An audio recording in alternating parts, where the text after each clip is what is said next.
The espresso machine hissed behind me like an angry cat as I balanced 3 plates of tiramisu along my forearm. Friday night at Salvatore's was always chaos. A symphony of clinking glasses, murmured conversations, and the occasional burst of laughter from the corner booth where the big tippers sat. My feet ached in the mandatory black heels that added 3 inches to my height, but subtracted years from my life expectancy. 8 hours into my double shift, and I still had 3 more to go. "Emma, table 7's still waiting on their check," Marco, the floor manager, snapped as I passed. His breath reeked of cigarettes and cheap cologne. "On it," I muttered, though my to-do list was already impossibly long. Single mom waitresses don't get the luxury of excuses. I delivered the desserts with my practice smile, the one that didn't quite reach my eyes but still earned decent tips. My daughter Lily's 5th birthday was next week, and every extra dollar meant I might actually be able to buy her that princess dress she'd been dreaming about. The one with the ridiculous amount of tulle and glitter that would inevitably end up all over our tiny apartment. "Can I get you anything else?" I asked the middle-aged couple, who barely looked up from their phones. "Just the check," the man replied without making eye contact. As I turned to retrieve their bill, the front door opened, sending a cool October breeze swirling through the restaurant. The ambient noise dimmed almost immediately, like someone had turned down the volume on a stereo. I felt it before I saw it, the shift in atmospheric pressure that meant someone important had entered. Marco straightened his posture so quickly I thought his spine might snap. The hostess, Gabriella, young and gorgeous with ambitions far beyond this place, smoothed her hair and hurried forward with a smile I'd never seen her use on regular customers. That's when I saw him. He entered like he owned the place, which rumors suggested he probably did. Tall and impeccably dressed in a charcoal suit that looked like it cost more than my monthly rent. He moved with the easy confidence of someone who never had to ask for anything twice. Dark hair, styled to perfect dishevelment, framed a face that belonged on a movie screen. All sharp angles and intensity. He couldn't have been older than 35. 2 men flanked him, their expressions impassive, eyes constantly scanning the room. Bodyguards. The larger one's jacket didn't quite conceal the bulge of what I was certain was a gun. "Mr. Castellano," Gabriella practically purred. "Your usual table is ready, Castellano." Even I knew that name, though I'd never seen the man in person. Vincent Castellano, the businessman whose various enterprises supposedly funded half the city's development projects. The businessman whose name mothers whispered when warning their daughters about dangerous men. The businessman whose photograph occasionally appeared in the society pages beside politicians and celebrities, but whose actual business no one could quite define. I forced myself to look away and focus on retrieving the check for table 7. Rich people made me nervous, especially rich people who entered rooms and silenced them with their mere presence. "Emma," Marco hissed as I passed, "take table 12. But I have 4 tables already and Daniela is up next in rotation. Take table 12. His eyes flicked meaningfully toward the corner where Gabriella was seating Castellano and his men. My stomach dropped. "Marco, please, do you want this job or not?" he whispered harshly, straightening his tie. "Mr. Castellano specifically requested our most experienced server." That was a lie. I'd worked at Salvatore's for 3 years, longer than anyone except Marco himself, but Castellano had never seen me before. More likely, Marco was sacrificing me because he knew I couldn't afford to quit. I took a deep breath, tucked a stray strand of blonde hair behind my ear, and approached the table. The 2 guards sat facing the entrance, while Castellano took the seat with his back to the wall, giving him a view of the entire restaurant. Smart. Paranoid, but smart. "Good evening, gentlemen. Welcome to Salvatore's. May I start you with something to drink?" My voice came out steadier than I expected. The bodyguards didn't acknowledge me, but Castellano looked up, his dark eyes capturing mine with an intensity that made my breath catch. Something flickered across his face. Surprise, perhaps, or curiosity. For a fleeting moment, I felt like I was being memorized. "McAllen. Neat." His voice was deeper than I'd anticipated, with the barest hint of an accent I couldn't place. "Of course. And for your companions? They don't drink on duty." His gaze never left my face, making me acutely aware of the smudge of mascara I probably had under my right eye and the faint scar on my chin from when I'd fallen off my bike at 12. I nodded and retreated to the bar, my heart hammering against my ribs. What was wrong with me? He was just another customer, a dangerous, powerful customer who could probably ruin my life with a phone call, but still, just a customer. The night progressed with a strange sort of tension.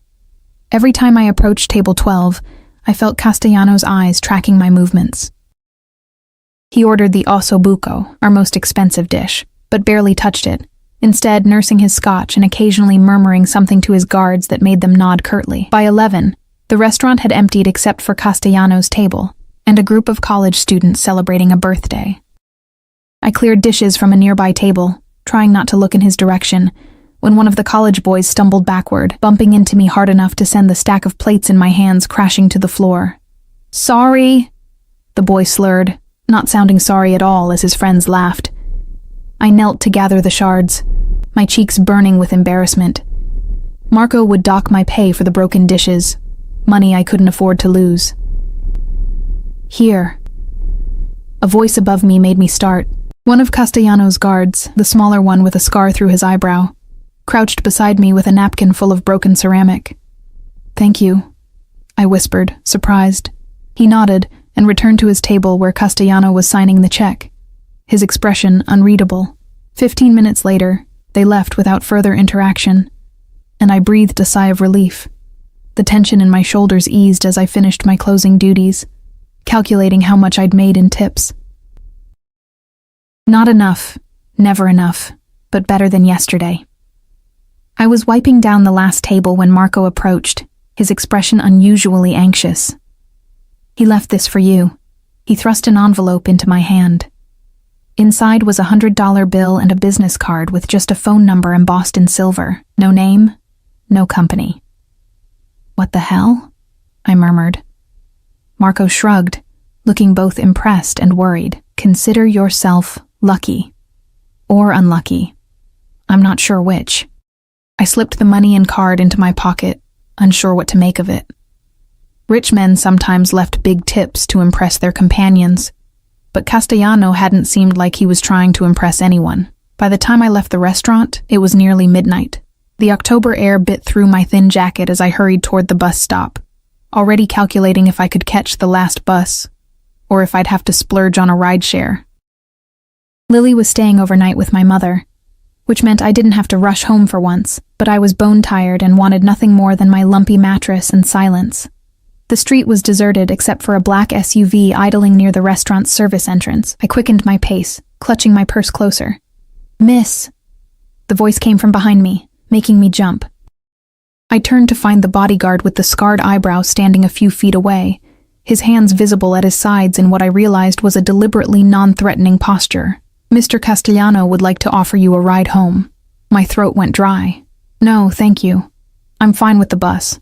The last bus left 10 minutes ago." He was right, I realized with a sinking feeling. I'd lost track of time during closing. "I can call a rideshare. At the rate they're charging tonight, that would cost most of your tips." His expression remained neutral. "It's just a ride, no strings." I hesitated, weighing my options. A ride with a man whispered about as dangerous versus a 30-minute wait for an overpriced rideshare in the cold, followed by an almost empty late-night train where I'd been harassed more than once. "Fine," I finally said. "Just a ride." The SUV's back door opened as we approached, revealing Castellano sitting inside, his phone illuminating his sharp features in the darkness. He didn't look up as I slid in, keeping as much distance between us as the leather seat allowed. "Address?" he asked, still focused on his screen. I gave it to him, and he relayed it to the driver, who pulled away from the curb with smooth efficiency.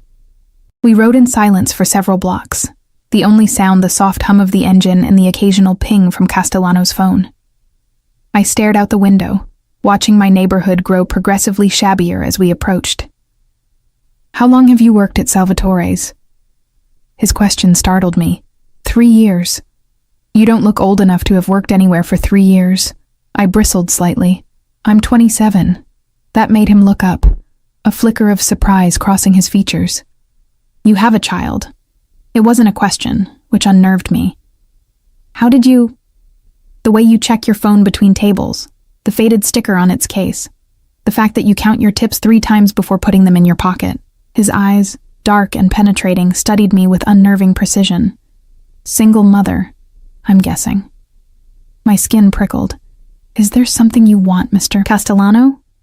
Because if this is some kind of proposition, you should know I'm not. That's not why you're here, he interrupted, his tone sharpening before smoothing out again. I'm merely curious. About a waitress? I doubt that. A small smile touched his lips but didn't reach his eyes. I'm curious about a woman who works at an Italian restaurant, yet doesn't know what the tattoo on her wrist means. And my hand automatically went to my wrist where a small, intricate symbol peeked out from under my sleeve, 3 interconnected circles with a dagger through them. It's my mother's tattoo. I got it when I turned 18. Your mother has this exact tattoo? Something in his voice had changed, a tension I couldn't identify. Yes. She's had it since before I was born. I always thought it was beautiful. I pulled my sleeve down self-consciously. What does it mean? Castellano was silent for a long moment, his expression unreadable. Then the car stopped. We've arrived, he said softly. I looked out to see my apartment building, a shabby 5-story walk-up with peeling paint and security bars on the lower windows. Thank you for the ride, I said, reaching for the door handle. Emma. My name in his mouth sounded different, almost reverent. That symbol marks someone under the protection of the Castellano family. It has for generations. I froze, my hand on the door. What are you saying? I'm saying, he replied, his dark eyes holding mine, that either your mother once belonged to my family's organization or she was being protected by it. My mind raced, struggling to process his words. My mother, Patricia Bennett, was a kindergarten teacher who baked cookies for the PTA and cried at Hallmark commercials. She couldn't possibly have connections to someone like Vincent Castellano. You're mistaken, I said, my voice barely above a whisper. I'm never mistaken about family matters. He reached into his jacket and pulled out a card, different from the one he'd left with the tip, this one bearing an embossed crest that matched my tattoo. Call this number tomorrow. Ask for me. I think we have much to discuss about your mother. I took the card with numb fingers, a chill running down my spine that had nothing to do with the October night. Good night, Emma Bennett, he said, as I stepped out of the car. Lock your door. The SUV pulled away, leaving me standing on the sidewalk, clutching a business card and feeling like my entire world had just tilted on its axis. How did he know my last name? I'd never told him. Sleep evaded me that night, my mind racing with Castellano's words. The tattoo on my wrist, a symbol I'd proudly worn for nearly a decade, now felt like a stranger's mark on my skin. I traced its lines in the dim glow of my bedside lamp, trying to reconcile the design with his claim. Protection of the Castellano family. The concept was absurd. By morning, exhaustion had settled into my bones, but answers hadn't come. I called my mother, waking her earlier than she'd appreciate on a Saturday. Emma? Is everything okay? Is Lily all right? Sleep roughened her voice. Everything's fine, Mom. Lily's still asleep? I asked, guilt creeping in for alarming her, like an angel. We made cookies last night and she helped frost them all. Wore herself out completely. I smiled despite my unease. Mom, I need to ask you something. It's about your tattoo, the one I copied. Silence hummed across the line for several heartbeats. What about it? What does it mean? Where did you get it? Another pause. It's just a design I liked. Why the sudden interest? My mother had never been a good liar. Her voice always pitched slightly higher, words coming too quickly. Like now. Someone recognized it last night, said it was significant. Who? The sharpness in her tone startled me. A customer at the restaurant. He seemed to think it meant something. Emma. My mother's voice dropped to a whisper. Stay away from anyone who knows about that symbol. Please. Ice slid down my spine. Mom, what aren't you telling me? It's nothing for you to worry about. Ancient history. She forced brightness into her tone. When are you picking up Lily? I thought we might go to the park this afternoon if the weather holds. The abrupt subject change told me everything I needed to know. She was hiding something, but pushing her would only make her retreat further. I'll be there around 4, I conceded, knowing this wasn't a conversation for the phone. And Mom? I love you. I love you too, sweetheart, more than anything. After hanging up, I stared at Castellano's card on my nightstand. The embossed crest caught the morning light, making the dagger at its center gleam like a warning. I should throw it away, forget the strange encounter, and move on with my life. Instead, I picked up my phone and dialed. A woman answered on the second ring. Castellano residence. My stomach clenched. I need to speak with Vincent Castellano. Your name? Emma Bennett. One moment. The line went silent for nearly a minute. I almost hung up, convinced this was madness, when his voice filled my ear. Emma, I was hoping you'd call. Castellano sounded more relaxed than he had last night, almost pleased. You said we needed to talk about my mother. Not over the phone. The warmth in his tone cooled. Are you free this afternoon? I thought of my plans to pick up Lily. I have commitments until evening, 8 o'clock then. I'll send a car. It wasn't a question. No, I said firmly.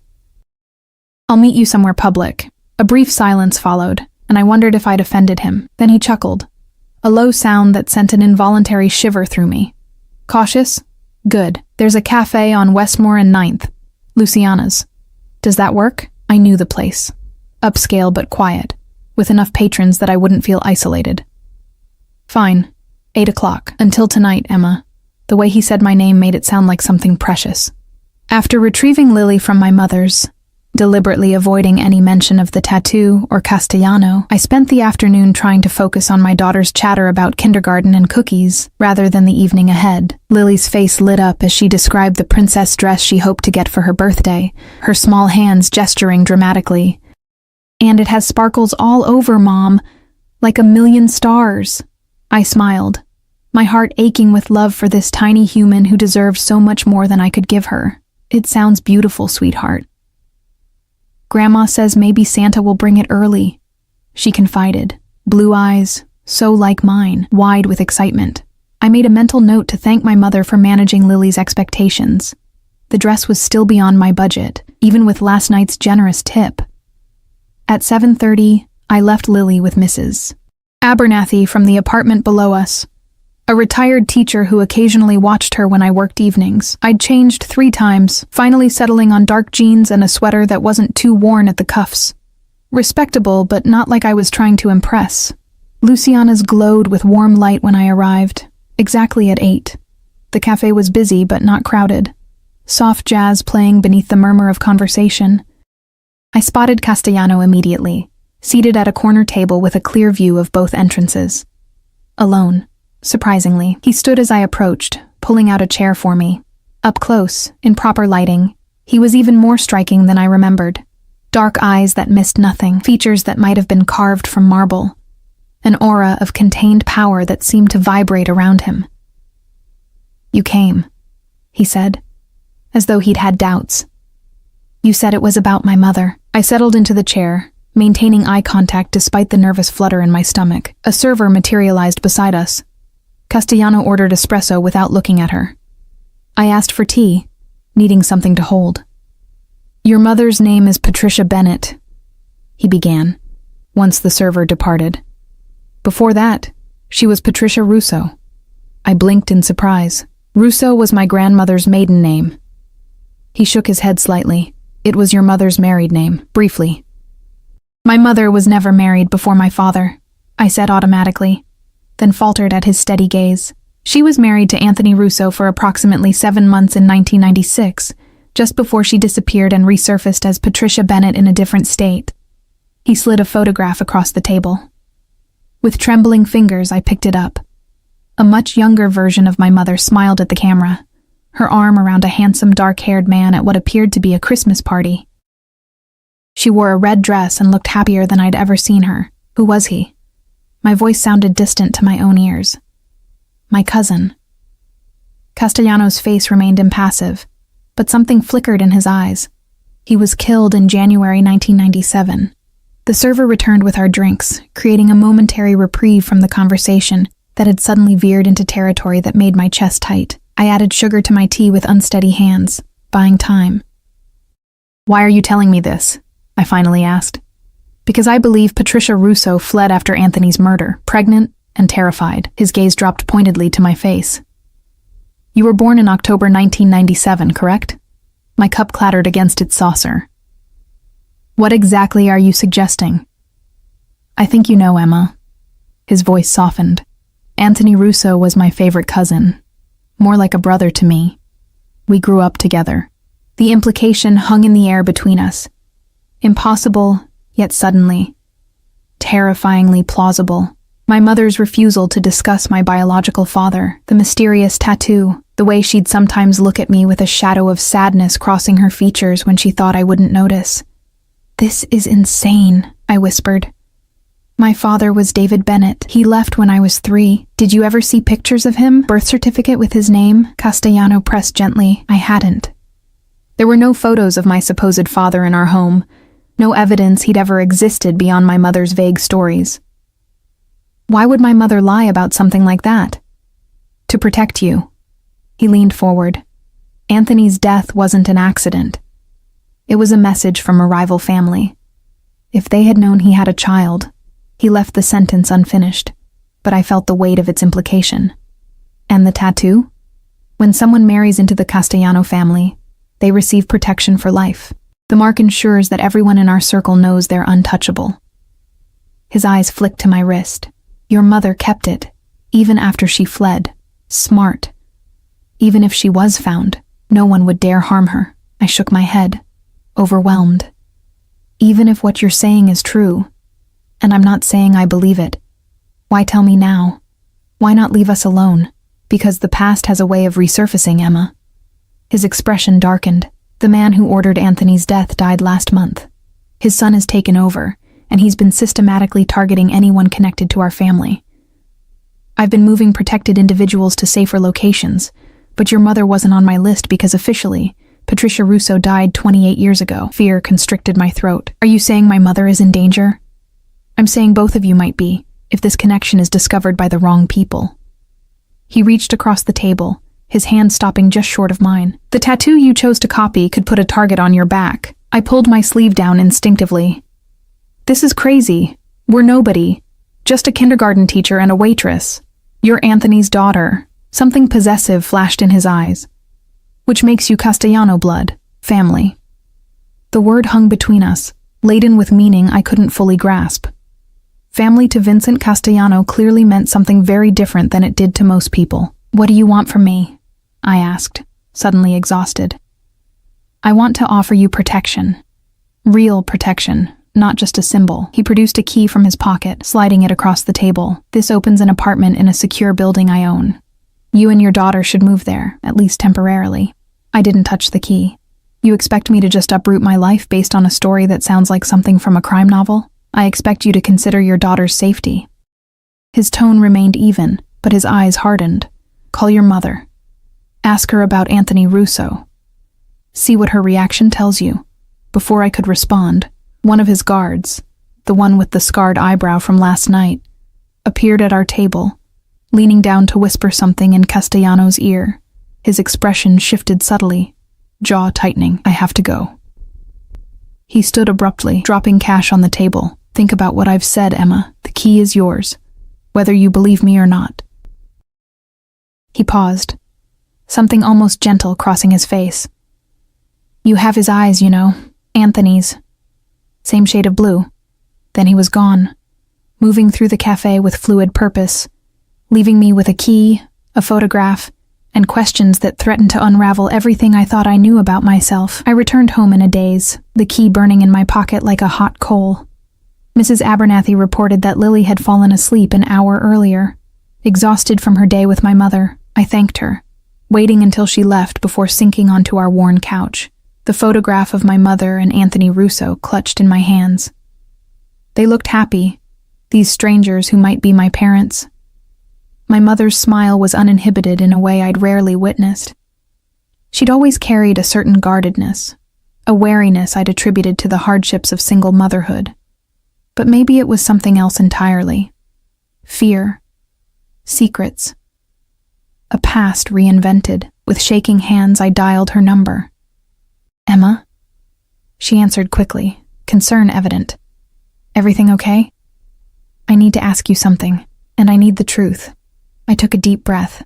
Who was Anthony Russo? The silence that followed was so complete I thought she'd hung up. Then I heard her exhale shakily. Where did you hear that name? Her voice had dropped to a whisper. It doesn't matter. Who was he, Mom? Another long pause. Someone I knew a lifetime ago. Was he my father? A soft, broken sound came through the line. Half sob, half laugh. How did you find out? After all these years. My grip tightened on the phone. I met Vincent Castellano. Oh, God. Real fear colored her voice now. Emma, listen to me. Stay away from him. From all of them. You don't understand what they are, what they do. Then tell me, I snapped, louder than intended. I glanced toward Lily's room, lowering my voice. Tell me why my entire life has been built on lies. Tell me why you never mentioned that my father was murdered, or that he was part of... I hesitated, not even sure what to call it. La Familia, my mother supplied softly. The family. That's what they call themselves, as though it somehow sanctifies what they do. She sighed heavily. I loved Anthony. That part was real. He was kind, charming. He promised me a normal life away from his family's business, but there is no away with them. It follows like a shadow. What happened to him? A rival family had him killed. A warning to Vincent, who was rising quickly within the organization. Her voice caught. I was pregnant with you. When I heard what happened, I ran. Vincent's father helped me disappear, gave me a new identity, money to start over, made me promise never to return or contact anyone from that life. But you kept the tattoo, I said, recalling Castellano's words. Protection, she admitted, just in case. I never thought you would copy it, never imagined you'd somehow cross paths with them. My head spun with revelations. Castellano says we might be in danger, that whoever killed Anthony might come after us. What? Why now? Panic edged her voice. Something about the original boss dying. His son taking over. I rubbed my temples. A headache building. He gave me a key to an apartment. Said we should move there. He wants to control you, my mother said flatly. That's what Vincent does. Collects people, binds them to him with protection and obligation until they can't function without him. I've spent your entire life keeping you from that world. He says I'm family, Castellano blood. And in his mind, that gives him ownership. Her voice hardened. Emma, listen to me. Take Lily and come here tonight. We'll figure this out together. I hesitated, remembering the intensity in Castellano's eyes when he mentioned Lily's safety. I'll come tomorrow morning. I need time to think. We said goodbye, and I sat in the darkened living room, the photograph still in my hand. My father had died before I was born, murdered by people who might now be looking for me. It seemed impossible, like something from a movie rather than my unremarkable life. I checked on Lily, watching her sleep peacefully, blissfully unaware that her world might be crumbling. She looked angelic with her blonde curls spread across the pillow, small hands clutching her favorite stuffed rabbit. I'd do anything to protect her. Wasn't that what my mother had done for me? A soft knock at the door startled me from my thoughts. I froze, suddenly aware of how vulnerable we were. It was nearly midnight. No one visited at this hour. The knock came again, more insistent. I crept to the door, looking through the peephole. The bodyguard with the scarred eyebrow stood outside, his expression urgent. I opened the door a crack, keeping the chain in place. Mr. Castellano sent me, he said quietly. You need to come with me now, both of you. Why? What's happened? Someone accessed old Russo family records today. Your mother's original death certificate was flagged as potentially fraudulent.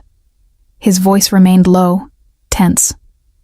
We have reason to believe you've been located. My blood turned to ice. How would anyone connect that to me? Your employment records at Salvatore's. Impatience colored his tone. The restaurant is owned by a shell company connected to Castellano interests. That's why Mr. Castellano was there last night. Routine inspection. When he saw your tattoo, he had your background checked. If he could make that connection, others can too. I glanced back at Lily's room. I can't just leave in the middle of the night. You have 5 minutes to pack essentials. Nothing more. His hand moved subtly, revealing the gun holstered beneath his jacket. Mr. Castellano's orders are to bring you to safety, with or without your cooperation. Anger flared through my fear. Is that a threat? It's protection, he countered, expression softening marginally. There are 2 men watching your building from a car across the street. They aren't ours. I wanted to dismiss his claims, to shut the door and return to my life as just Emma Bennett, waitress and mother. But the photograph in my hand told a different story. One where I was the daughter of a man whose death had been a message, whose blood might now put my own child at risk.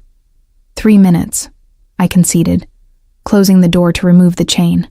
I moved with quiet efficiency, throwing clothes for Lily and me into a duffel bag, grabbing her rabbit and her favorite blanket, toiletries, my wallet, phone charger, the photograph.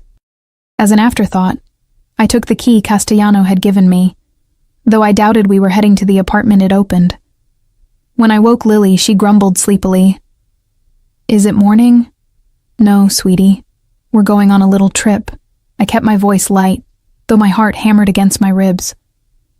Remember how we talked about adventures sometimes happening at night? She nodded drowsily, allowing me to bundle her into her coat. I carried her with one arm, the duffel bag slung over my opposite shoulder. The bodyguard, who still hadn't offered his name, took the bag from me wordlessly as we slipped into the hallway. Back exit, he murmured, guiding us toward the service stairs rather than the main entrance. A black SUV identical to the one from last night idled in the alley behind my building. The driver's window lowered slightly as we approached, and I caught a glimpse of the other bodyguard from the restaurant. He nodded once, and the back door opened. Vincent Castellano sat inside, his expression grave. Quickly, was all he said. I climbed in with Lily, who had fallen back asleep against my shoulder, oblivious to the tension surrounding us. The scarred bodyguard took the passenger seat, and we pulled away, driving through back streets rather than main roads. Where are you taking us? I whispered, not wanting to wake Lily. Somewhere safe, Castellano replied, his eyes on my daughter. Something shifted in his expression as he looked at her, a softening, almost wistful. She looks like you. Everyone says she looks like my mother. Same difference. His gaze returned to mine. She has the Russo chin, though, strong. I adjusted Lily's position, creating a slight barrier between her and Castellano with my body. He noticed, a faint smile touching his lips. I'm not the threat, Emma. So you keep saying, yet here I am, essentially kidnapped in the middle of the night. His jaw tightened. Would you prefer I left you there for Donato's men to find? Perhaps you'd like to explain to your daughter why strangers are asking about her grandmother's past, about a father she never knew existed? Stop, I hissed, glancing at Lily to ensure she was still asleep. We drove in tense silence for nearly half an hour, leaving the city behind for winding roads that led into the wooded hills overlooking the coastline. Eventually, we turned onto a private drive, approaching a large modern house built into the hillside, its wide windows overlooking the distant ocean. Welcome to my home, Castellano said as the SUV stopped at the entrance. Your home? I hadn't expected that. I thought you were taking us to the apartment. This is more secure. He exited the vehicle, then held his arms out. Let me take her while you get out. I hesitated, instinctively protective. She's exhausted, and you're exhausted, he said softly. Let me help. Something in his tone, a gentleness I hadn't heard before, made me relent. I carefully transferred Lily to his arms, watching as he cradled her with surprising tenderness, her head nestling against his shoulder as though she belonged there. The sight created a confusing mix of emotions. Alarm at seeing my child in the arms of a man whose world represented everything I feared, yet an inexplicable sense that he would sooner die than let harm come to her. Inside, the house was minimalist but luxurious, with open spaces and carefully selected art pieces. Castellano carried Lily up a floating staircase to a guest bedroom, where he laid her gently on a bed that dwarfed her small form. I had my housekeeper prepare this room when you called earlier, he explained, stepping back as I removed Lily's shoes and tucked her beneath the plush comforter. The connecting door leads to your room. I smoothed Lily's curls, placing her rabbit beside her. When I turned, I found Castellano watching us with an unreadable expression. Why are you doing this? I asked once we'd stepped into the hallway. closing Lily's door partway. I told you. Your family. I'm a stranger with a dubious connection to your dead cousin. That doesn't explain this. I gestured vaguely at the house, the protection, the middle-of-the-night rescue. Castellano was quiet for a moment, his dark eyes studying me with that same intensity I'd felt at the restaurant. When Anthony died, I lost the only person who truly knew me. Not the version of me that everyone fears or wants something from, but me. His voice held a note of something that might have been vulnerability. For 28 years, I thought every trace of him was gone. Then you said those words in the restaurant, about your mother having the same tattoo, and suddenly, there you were, his eyes looking back at me. I'm not him, I said softly. No. A sad smile crossed his face. But you're a part of him that survived, the best part maybe. He stepped back. Get some rest, Emma. We'll talk more tomorrow. As he turned to leave, I called after him. The men watching my apartment. What will they do when they realize we're gone? Castellano paused, his back to me. They'll report to their boss that the apartment is empty. By morning, there will be no trace of Emma Bennett or her daughter at that address. Your belongings will be moved to storage. Your landlord will receive 6 months' rent to forget you existed, and your employment at Salvatore's will be formally terminated with excellent references. You're erasing us, I whispered, the reality of what was happening finally sinking in. He looked back at me, his expression grave. I'm protecting you the only way I know how. The question is, will you let me? I had no answer as he disappeared down the hallway, leaving me alone with the weight of choices I never asked to make, and a heritage I never knew I carried. Morning arrived in streams of golden light through unfamiliar windows. For a moment, I couldn't place where I was. The sheets were too soft, the silence too complete. Then the previous night's events crashed over me like a wave. Lily was already awake when I entered her room, exploring the space with wide-eyed curiosity. She'd found a shelf with children's books, and had several spread around her on the plush carpet. Mommy, whose house is this? She asked, looking up at me with innocent excitement. It's like a princess castle. I forced a smile. It belongs to a friend who's helping us. Did you sleep okay? She nodded enthusiastically. The bed is bouncy and look. She pointed to the windows that stretched from floor to ceiling. You can see the whole ocean. I crossed to the window, taking in the breathtaking view of coastline stretching into the distance, sunlight glittering on the water.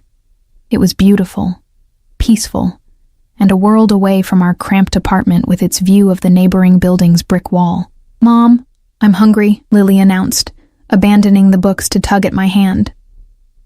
We ventured downstairs together, following the scent of coffee. The kitchen was a chef's dream, all gleaming surfaces and professional-grade appliances. A dark-haired woman in her 50s stood at the counter, arranging pastries on a platter. She looked up as we entered, her expression warming. Good morning. You must be Emma and Lily. I'm Sophia, Mr. Castellano's housekeeper. Her accent was distinctly Italian, her manner motherly. Breakfast is ready. The little one likes pancakes? I made Mickey Mouse shapes. Lily gasped in delight, any lingering sleepiness vanishing as she clambered onto a stool at the kitchen island. That's very kind, thank you, I said, somewhat disoriented by the normalcy of the scene. Is Mr. Castellano here? He left early for business, but said to make yourselves at home. Sophia placed a plate of whimsical pancakes before Lily, who dug in immediately. He also asked me to give you this. She handed me an envelope containing a note in elegant handwriting. Emma, business requires my attention until this evening. Sophia will help with anything you need. There are clothes for both of you in the closets. The house and grounds are secure. Feel free to explore, but please don't leave the property. My men are stationed at the gate and perimeter. I've contacted your mother. She's safe and has agreed to meet us here tonight at 7. V. I read it twice, unsure whether to be relieved or unnerved that he'd contacted my mother without consulting me. At least she was safe. He arranged for some clothes, Sophia explained, gesturing to my wrinkled outfit from yesterday. Nothing fancy, but comfortable things for you both, and swimsuits.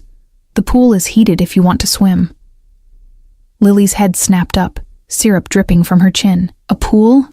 Can we go swimming, Mommy? Please? Looking at her eager face, I couldn't deny her this small joy amid all the upheaval. After breakfast. And only if Sophia doesn't mind showing us where it is. Sophia beamed. Of course not. I'll find towels while you eat. The day passed in a surreal haze. Lily splashed happily in the pool while I sat nearby, trying to process everything that had happened. The house was undeniably beautiful, perched on the hillside with panoramic views and every luxury imaginable, but it felt like a gilded cage. Castellano's men patrolled the perimeter discreetly, visible only occasionally through the trees. In the afternoon, we explored the grounds, manicured gardens giving way to more natural landscaping as the property sloped toward the sea. Lily collected pine cones and pretty stones, delighted by a freedom of space she'd never experienced in our urban life.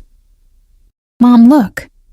She pointed to a small gazebo nestled among flowering shrubs. It's like a fairy house. We sat in the gazebo as the afternoon sun began its descent, painting the sky in shades of amber and rose. Lily curled against my side, suddenly pensive. Are we on vacation? She asked, her small fingers playing with the hem of the new sundress Sophia had found for her. I hesitated, unsure how to explain our situation to a 5-year-old. Sort of. We're staying here while I figure some things out. Is it because of the bad men? My blood froze. What bad men, sweetheart? The ones watching our house. She said it matter-of-factly, as though discussing the weather. I saw them when I got up to get water last night. They were sitting in a car across the street looking at our windows. I pulled her closer, disturbed that she'd noticed what I'd been oblivious to. How do you know they were bad? She shrugged. They looked scary. And then the nice man with the funny eyebrow came and took us away. The nice man? I echoed, realizing she meant Castellano's scarred bodyguard. He had a gun, Lily whispered, eyes wide. I saw it when he helped me with my coat, but he's a good guy, right? Like in my superhero books, I swallowed hard. Life isn't always as simple as good guys and bad guys, Lily. Mr. Vincent is a good guy, though. She stated this with absolute certainty. He carried me like Daddy Bear carries Baby Bear in my story. Before I could respond to this unsettling assessment, Sophia's voice called from the house that dinner was ready. We headed back, Lily running ahead while I followed more slowly, troubled by her observations. Children sometimes saw truth more clearly than adults, uncluttered by preconceptions. But in this case, I wasn't sure what the truth was. Dinner was a quiet affair, just Lily and me in the enormous dining room. Sophia had prepared a feast, homemade pasta, roasted vegetables, fresh bread, far more than we could eat. Lily chatted happily about the pool and the gardens, seemingly untroubled by our sudden relocation. As Sophia cleared our plates, she mentioned that my mother would arrive soon. Mr. Castellano asked me to show you to the library to wait. He'll join you there when he returns. The library was exactly as I'd expect from someone like Castellano. Walls of leather-bound books, a massive desk of polished wood, and deep armchairs arranged near a fireplace where flames crackled softly. Floor-to-ceiling windows offered the same spectacular view as elsewhere in the house, now darkened to a canvas of twinkling lights from distant boats on the water.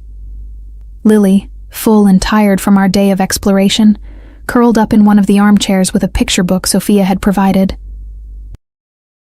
Within minutes, she was asleep. The book sliding from her small fingers, I was gazing out at the night when I heard the library door open. Turning, I found my mother standing there, her face a mask of worry that melted into relief when she saw me. Emma. She crossed the room and pulled me into a fierce hug. Are you all right? Is Lily? We're fine, I assured her, returning the embrace before pulling back to study her face. Mom, why didn't you ever tell me about Anthony? About any of this? She sank into the nearest chair, suddenly looking older than her 53 years. I was trying to protect you from a world that destroyed the man I loved. A world where loyalty is measured in blood and violence is a business transaction. Her eyes drifted to Lily's sleeping form. I wanted something different for you. For her. You still should have told me. Would it have changed anything? She challenged softly. Would knowing your father was murdered by a rival crime family have made your childhood happier? Would carrying the Russo name have made your life better? Before I could answer, the door opened again. Vincent Castellano entered, his suit impeccable despite the late hour. Though fatigue shadowed his eyes, he paused when he saw my mother, something complicated passing across his features. "Patricia," he said quietly. "It's been a long time." My mother stood, her posture stiffening. "Not long enough, Vincent." An awkward silence stretched between them, loaded with history I couldn't begin to understand. "Thank you for coming," he finally said, his tone formal. "I know you'd rather be anywhere else." "I came for my daughter and granddaughter," she replied coolly. "Not for you." I moved to stand between them, uncomfortable with the tension. "Can someone please explain what's happening? Why we had to leave in the middle of the night? Who those men were?"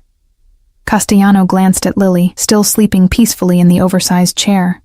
Perhaps somewhere more private. We followed him to an adjoining study, leaving the door cracked to keep Lily in view. He poured 3 glasses of amber liquid from a crystal decanter, offering them wordlessly. My mother declined. I accepted mine and took a fortifying sip, the whiskey burning a path down my throat. "Marco Donato took over his father's organization last month," Castellano began without preamble. "His first move was to void all old truces and alliances. His second was to compile a list of outstanding debts he believes are owed to his family." "What does that have to do with us?" I asked. "Anthony's death was never avenged," my mother answered before Castellano could, her voice hollow. "In their world, that's a debt unpaid." Castellano nodded grimly. Donato's father was more practical. He understood that some conflicts are better left buried. The son is ideological. He sees his father's unfinished business as a stain on their honor, so he's hunting down everyone connected to old grudges, I said slowly, the horror of it dawning on me, including Anthony Russo's widow and child. "Yes." Castellano's expression darkened. "When I recognized your tattoo, I had you investigated immediately.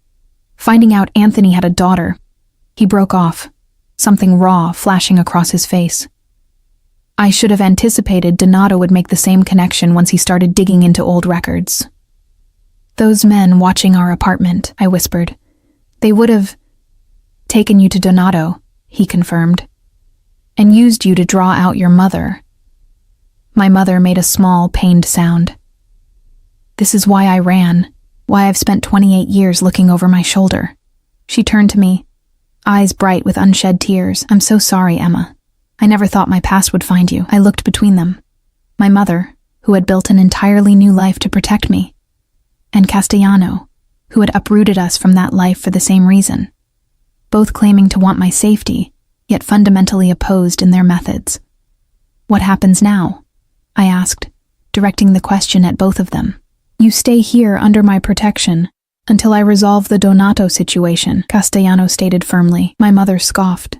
"Resolve it how, Vincent? The same way your family resolves all its problems?" His jaw tightened. "By whatever means necessary to keep them safe." "And then what?" she pressed. "Emma and Lily become part of your world? Another generation pulled into the family business? That's not what I want," he said, his voice suddenly quieter. "What do you want then?" I interjected, tired of them talking about me as though I weren't present. Castellano's dark eyes found mine, intense and unreadable. "I want to give you the protection Anthony would have provided. I want your daughter to grow up without looking over her shoulder. I want—" He stopped, seeming almost surprised by his own vehemence. In the silence that followed, the study door swung wider, and a small voice asked sleepily, "Mommy?" Lily stood in the doorway, rubbing her eyes, her blonde curls mussed from sleep. 3 pairs of eyes turned to her, the living embodiment of everything at stake. "Grandma!" Lily's face brightened when she spotted my mother. She ran across the room, throwing herself into waiting arms. "Hello, my sweet girl," my mother murmured, hugging her tightly. "I missed you today. We went swimming in a big pool," Lily announced, suddenly wide awake, "and I saw the ocean, and there's a fairy house in the garden."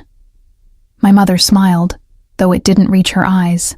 "That sounds wonderful." Lily turned, noticing Castellano watching her with that same unreadable expression. Instead of shrinking away as she typically did with strangers, she met his gaze directly. "Are you Mr. Vincent? Sophia said you own this whole mountain." A ghost of a smile touched his lips. Just this part of it. And yes, I'm Vincent. Lily nodded solemnly, as though confirming something important. Thank you for letting us stay in your castle. You're very welcome, Miss Lily. His tone softened when addressing her, losing its customary edge. It's past your bedtime, sweetheart, I interjected, uncomfortable with the strange tableau before me. Let's get you back to sleep. Castellano straightened. Sophia prepared the blue room for your mother, across the hall from yours. He hesitated, then added, We can continue our discussion tomorrow. You should rest. It wasn't until Lily was tucked into bed again, and my mother had retired to her room, that I realized how exhausted I was. Emotionally and physically drained, I stood at the window of my borrowed bedroom, staring out at the moonlight silvering the distant water. A soft knock at my door startled me. Castellano stood in the hallway, his suit jacket gone, tie loosened, looking more human than I'd yet seen him. May I speak with you a moment? He asked, his voice low to avoid waking Lily. I hesitated, then stepped into the hallway, pulling the door nearly closed behind me. What is it? Walk with me, he said, nodding toward the stairs. Curiosity overcame my better judgment, and I followed him down to the first floor and out onto a stone terrace overlooking the nighttime landscape. The air was cool but not cold, fragrant with jasmine from climbing vines along the balustrade. Castellano leaned against the stone railing, looking out at the view rather than at me. I owe you an explanation and an apology. For which part? I asked, keeping a careful distance between us. For disrupting your life, for bringing the past back to your doorstep. He sighed, running a hand through his dark hair in a surprisingly human gesture. I've spent years looking for Anthony's killer. When I finally had proof it was Donato Sr., he died before I could act. The son was supposed to be different, Harvard-educated, more businessman than gangster. I underestimated how deeply tradition runs. My mother thinks you want to pull us into your world, I said quietly. That this protection comes with strings. He turned to face me then, his expression more open than I'd seen it. Your mother has good reason to be suspicious of me, of all of us. What she experienced, it would make anyone run and never look back. What happened? Really? Castellano was quiet for a long moment, as though weighing how much to reveal. Anthony was my father's right hand, but he wanted out. He'd met your mother, fallen in love, started dreaming of a different life. My father agreed to let him step back, unusual in our world, but Anthony was family, not just an associate. His jaw tightened. 2 weeks later, he was shot while leaving a restaurant. Your mother was with him. I gasped softly, imagining my mother witnessing such violence. She was hysterical, covered in his blood. My father brought her to our house, where we discovered she was pregnant. He met my eyes. She begged him to let her disappear. Said she couldn't bring a child into this life. Couldn't bear to raise Anthony's baby surrounded by the people who failed to protect him. And your father agreed? A shadow crossed his face. He was complicated. Ruthless in business, but sentimental about family. He arranged everything. New identity, relocation, enough money to start over. Made everyone who knew about the pregnancy swear to secrecy, including you, I said, understanding dawning. You knew about me all along. I knew Anthony's child existed somewhere. I didn't know you were a daughter, or where you'd been taken, or what name you'd been given. My father took those secrets to his grave 3 years ago. His hands gripped the stone railing. When I saw your tattoo, recognized those eyes, it was like seeing a ghost. I processed his words slowly, piecing together a past I'd never known existed. If you've protected us by keeping silent all these years, why expose us now? Why not just keep watching from a distance? Because Donato wouldn't have stopped looking once he started. Because I couldn't risk him finding you first. Something fierce flashed in his eyes. Because you're Anthony's daughter, which makes your safety my responsibility. And after this Donato situation is resolved, what then? Do we go back to our normal lives? Castellano was quiet for a beat too long. If that's what you want. But it's not what you want, I guessed, studying his face in the moonlight. He pushed away from the railing, pacing a few steps before stopping, hands shoved in his pockets. What I want hasn't mattered in a very long time, Emma. Tell me anyway. His dark eyes found mine, their intensity making my breath catch. I want to know you, the person Anthony's daughter grew up to be. I want your daughter to have opportunities my resources can provide. He broke off, frustration evident in the tightness around his mouth. You want family, I finished softly, understanding with sudden clarity. The connection to Anthony you thought was lost. Something vulnerable flickered across his face before he mastered it. My world is solitary. People fear me, obey me, want things from me. Few know me. And you think I would? Know you, I mean? You see me differently, he said simply. You look at me and don't see what everyone else sees. What do I see? I asked, genuinely curious. A sad smile touched his mouth. Just a man. Not Vincent Castellano, capo di tutti capi, just Vincent. The rawness in his voice caught me off guard. Beneath the power and danger, there was a profound loneliness that resonated with something in me. The part that had always felt I was missing pieces of myself, missing knowledge of where I came from. I can't be what you want, I said gently. I can't replace what you lost when Anthony died. I'm not asking you to. He stepped closer, close enough that I could see the flecks of amber in his dark eyes. I'm asking for a chance to be part of your life, in whatever way you'll allow. No expectations, no demands. Just protection, I said skeptically. Protection is non-negotiable, he replied, a hint of steel returning to his voice. But it doesn't have to come with strings. The apartment key I gave you, it's yours regardless. A place to live, better schools for Lily, a fresh start. Whether you want me in your life or not. I searched his face, looking for deception, but finding only sincerity. Why would you do that? Because it's what Anthony would have wanted for his daughter. His voice softened. And because I've spent 20 years taking lives and building power, when maybe I should have been building something else entirely. Before I could respond, a commotion from inside the house drew our attention. Footsteps approached rapidly, and the scarred bodyguard appeared at the terrace doors, his expression tense.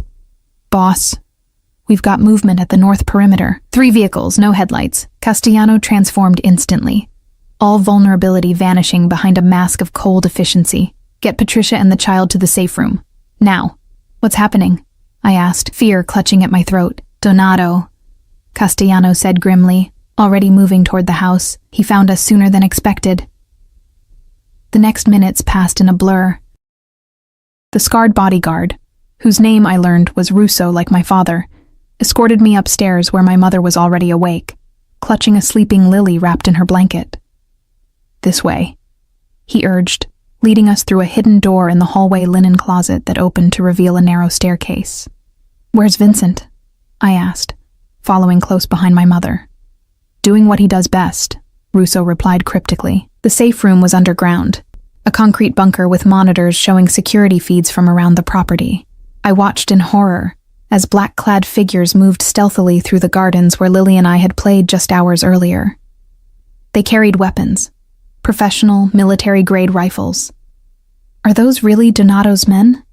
I whispered, clutching Lily closer as she slept on, mercifully unaware. Yes, my mother answered, her face pale. I recognize the formation. They're here to kill us, Emma. All of us. Russo handed each of us a bottle of water, his expression grim but composed. They won't succeed. On the monitors, I saw Castellano conferring with his men. At least a dozen of them, more than I'd realized, were stationed on the property. He moved with calm authority, positioning them strategically throughout the house and grounds. Then he drew a gun from beneath his jacket, checking it with practiced efficiency. He's going to fight them himself? I asked, disbelief coloring my voice. Of course, Russo said, as though it were obvious. Your family. He protects what's his. We watched in tense silence as the invaders breached the outer perimeter. The first shots were fired, muffled pops that barely reached our underground sanctuary. On the screens, chaos erupted. Muzzle flashes illuminated the darkness, figures falling, others advancing. I couldn't look away, horrified yet mesmerized by the violent ballet playing out above us. Through it all, Castellano moved with deadly precision, every movement deliberate and lethal. This was the man the world feared, I realized. Not the vulnerable figure who'd stood with me on the moonlit terrace minutes earlier. When a bullet grazed his arm, tearing his shirt and drawing blood, I gasped aloud. He barely seemed to notice, continuing to advance on a man I somehow knew must be Marco Donato himself, younger than Castellano, moving with less discipline but equal determination. Their confrontation was brief but brutal. When it ended, Donato lay motionless on the ground where my daughter had collected pine cones that afternoon. The fighting ceased as suddenly as it had begun. Russo received a message through his earpiece, nodded once, and opened the safe room door. "It's over. They want you upstairs." In the library, Castellano stood with his back to us as we entered, looking out at the night, his posture rigid. He'd changed his bloodied shirt for a fresh one, but otherwise showed no sign of the violence that had just occurred. "Is he dead?" my mother asked, her voice steady. "Donato?" "No." Castellano turned, his expression remote. "He's on his way to a place where he'll reconsider his priorities. His father's old consigliere has agreed to assume temporary leadership of their organization until more permanent arrangements can be made." The clinical way he discussed what had just happened sent a chill through me. This was his world. Violence and power plays. Life and death decisions made in the space of minutes. "It's over then?" I asked, still holding Lily, who had miraculously slept through everything. Something in his eyes softened when they fell on my sleeping daughter. "Yes. You're safe now. Truly safe. Donato will never threaten you again." "And the price for that safety?" my mother pressed. Castellano met her gaze steadily. "Already paid, Patricia, 28 years ago by Anthony, and tonight by me." He turned to me. "The apartment is still yours if you want it. No conditions, no expectations. Just a gift from your father's family." "And you?" I asked quietly. "Where do you fit into our lives going forward?" A ghost of a smile touched his lips. "That's entirely up to you. I meant what I said on the terrace. I'm asking for a chance, nothing more." I looked down at my sleeping daughter, then at my mother, whose expression had softened almost imperceptibly. The world I'd known had shattered, but in its place was something new. A history I'd never known I had. A future with possibilities I'd never imagined. "We'll start with Sunday dinners," I said finally. "Once a month. We can build from there." The smile that transformed Castellano's face made him look younger, more like the cousin my father must have loved as a brother. "Sunday dinners," he agreed softly. "I'll have Sophia make something special." As dawn broke over the ocean, painting the sky in hues of rose and gold, I stood with my daughter in my arms, my mother at my side, and a man who had killed for us hours earlier looking at me with something like hope in his eyes. I didn't know what the future held, but for the first time, I felt the strength of knowing exactly who I was. Emma Russo Bennett, daughter of Anthony, protected by the family I never knew I had.